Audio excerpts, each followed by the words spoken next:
Hi, welcome to திலோ aari creative. இன்றைக்கி நம்ம என்ன பார்க்க போகிறோம் அப்படின்னு பார்த்தீங்கன்னா டே 9 பார்க்க போகிறோம். டே 9 வந்து ஃப்ரண்ட் நெக் பார்க்க போகிறோம்.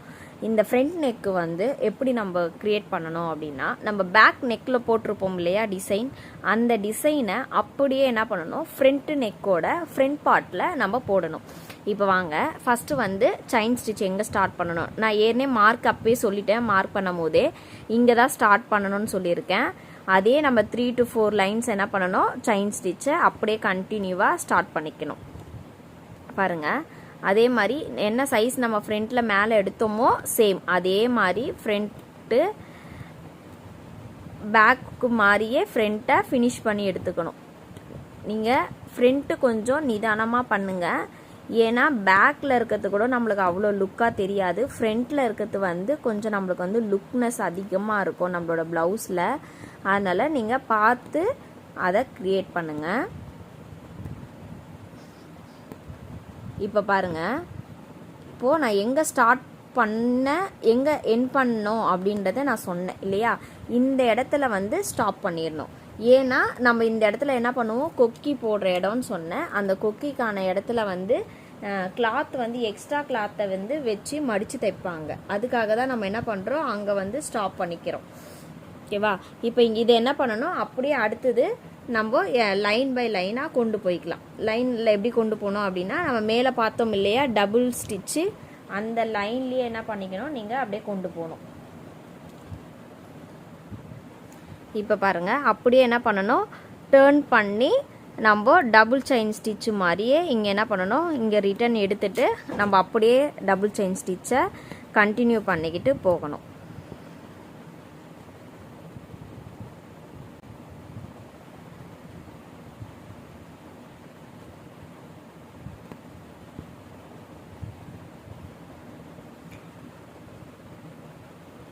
இப்போ பாருங்கள், நம்ம மேலே வந்து ஸ்டார்ட் பண்ண மாதிரியே செயினை வந்து 4 லைன் போட்டு ஃபினிஷ் பண்ணியாச்சு. இப்போ பாருங்கள், நான் ஃப்ரண்ட்டு ஒரு ஸ்டிச்சும் பேக் ஒரு ஸ்டிச்சும் போட்டு எடுத்துக்கிட்டேன். நான் வந்து இப்போ சுகர் பீடு வந்து லோட் பண்ண போகிறேன்.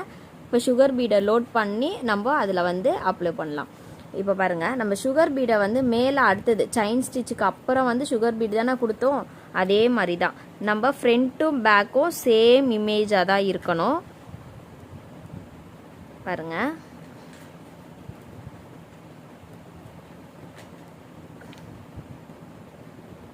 பாருங்க, சுகர் பீடை அப்படியே லைன் பை லைனாக சுகர் பீடை கொடுத்துக்கலாம்.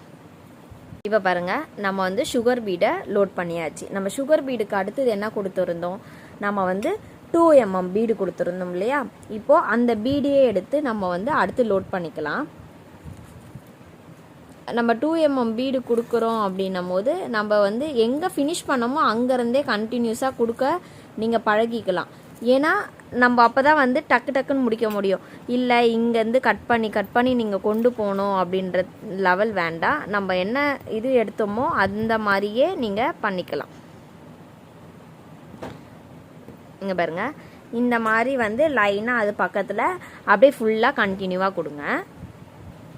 இப்போ பாருங்கள், நான் வந்து பேக் நெக்கு மாதிரியே என்ன பண்ணிட்டேன், 3 லேயருமே கொடுத்துறேன். ஒரு சுகர் பீட், ஒரு 2 mm பீட், ஒரு சுகர் பீட். இப்போது இதை வந்து நம்ம ஃபினிஷ் பண்ணிக்கிட்டோமா. அடுத்தது வந்து மேலே வந்து நான் என்ன பண்ணியிருந்தேன், பேக் நெக்கில் புட்டா ஒர்க் கொடுத்துருந்தேன். அதே புட்டா ஒர்க்கை நம்ம அங்கங்கே பாயிண்ட் அவுட் பண்ணி அதே மாதிரி புட்டா ஒர்க்கை நம்ம எடுத்து ஃபினிஷ் பண்ணிக்கணும். பேக் நெக்கு நம்ம போட்டுட்டாலே ஃப்ரண்ட் நெக்கு நம்மளுக்கு என்ன ஆகிடும், ரொம்ப ரொம்ப ஈஸியாகிடும். இப்போ இங்கே பாருங்கள், நான் இங்கேருந்து ஸ்டார்ட் பண்ணுறேன் புட்டா ஒர்க்கு. நான் என்ன சொல்லியிருந்தேன், ஃப்ரண்ட்டு வந்து ஸ்டிச்சை கொண்டு வந்து தானே போகணுன்னு சொல்லியிருந்தேன். இங்கே பாருங்கள், இந்த மாதிரி ஃப்ரண்ட்டு கொண்டு வந்து ஒரு சின்ன ஸ்டிச்சை போட்டு அதுக்கப்புறம் தான் நான் என்ன சொல்லியிருந்தேன், நம்ம பேக்கில் எடுத்துகிட்டு போகணும் அப்படின்னு சொல்லியிருந்தேன். அதே மாதிரி தான் புட்டா ஒர்க். இங்கே பாருங்கள், எடுத்து போட்டுட்டு கண்டினியூவாக போடுறதா இருந்தால் நம்ம வந்து ஸ்டிச்சஸ் போட்டுக்கலாம். இல்லைனா நான் இங்கே என்ன சொன்னேன், லாக் போட்டுக்கலான்னு சொன்னேன் இல்லையா, அதே மாதிரி நம்ம லாக் போட்டு இதை ஃபினிஷ் பண்ணிக்கணும்.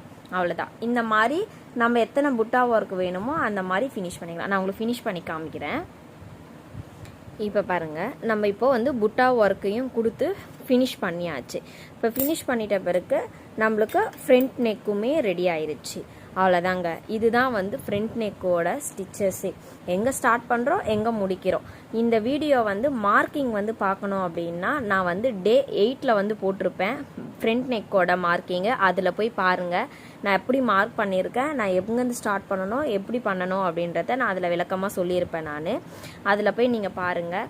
என்னோடய டே கிளாஸஸ் எல்லாமே கண்டினியூவாக பாருங்கள். உங்களுக்கு ரொம்ப யூஸ்ஃபுல்லாக இருந்திருக்கும்னு நினைக்கிறேன். நம்ம டே 10ஓடது ஃபைனல் கிளாஸில் வந்து ஸ்லீவை பார்த்து முடிச்சிடலாம். பார்த்து முடிச்சிட்டோம் அப்படின்னா நம்மளது டே 10 சேலஞ்ச் கிளாஸ் வந்து கம்ப்ளீட் ஆகிடும். உங்களுக்கு ரொம்ப யூஸ்ஃபுல்லாக இருந்திருக்கும் உங்களுக்கு. நான் இந்த மாதிரி அடுத்தடுத்து நான் வந்து சேலஞ்ச் கிளாஸ் போட போகிறேன். நீங்கள் என் சேனலை வந்து சப்ஸ்கிரைப் பண்ணி வச்சுக்கோங்க, பெல் ஐக்கானை கிளிக் பண்ணிக்கோங்க. உங்களோட க்ரியேட்டிவுக்காக தான் நான் வந்து எல்லாமே சொல்லி கொடுத்துட்ருக்கேன். ஓகேங்களா? இப்போ நான் வந்து ஃப்ரண்ட் நெக்கையும் பேக் நெக்கையும் உங்களுக்கு வந்து ஒரு சின்ன இது இமேஜ் மாதிரி உங்களுக்கு காமிக்கிறேன். அந்த சின்ன இமேஜை பார்த்துட்டு நீங்கள் அதுக்கப்புறம் வந்து க்ரியேட் பண்ணுங்கள். ஓகேங்களா? பாய்.